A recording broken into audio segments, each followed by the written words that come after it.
In this video, we will take up the homework sheet on multiplying binomials. In question 1, I showed all my steps, I expanded, and then I simplified. But later on in the homework sheet, you'll notice that I expand and simplify in one step. I really recommend you to master the ability to expand because it will help in the next part of this unit.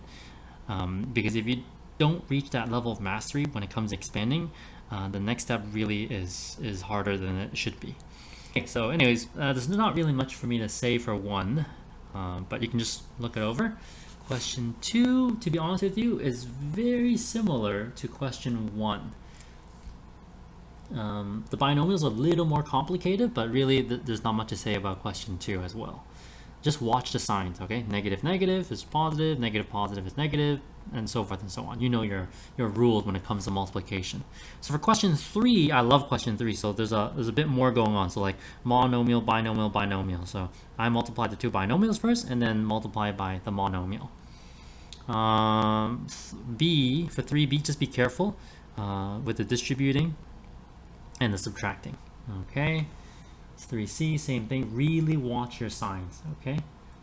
D, very lovely. I love D. So this is two very common mistakes students make when they square a binomial. They just square each term.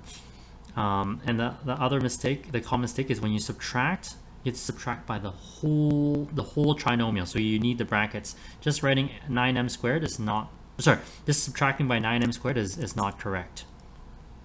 Okay, there's 3e. 3e is also good practice. Okay, distribute that -1. Beautiful. F. Beautiful, another binomial square. It's a great practice here. So question 4, you have that classic L-shaped question. So I cut it this way horizontally, but you could have cut it vertically if you wanted.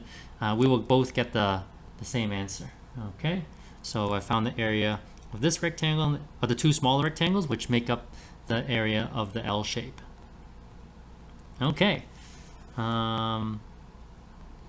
Question 4b. Basically, I think of a donut. I find the area of the big rectangle subtracted by the area of the little rectangle. And that's it. For question 5, we have volume of a prism. So just basically expand. Not much to say. As for the surface area, just be careful. You need to know your surface area formula. There's a lot of expanding. Anyways, there's your answer.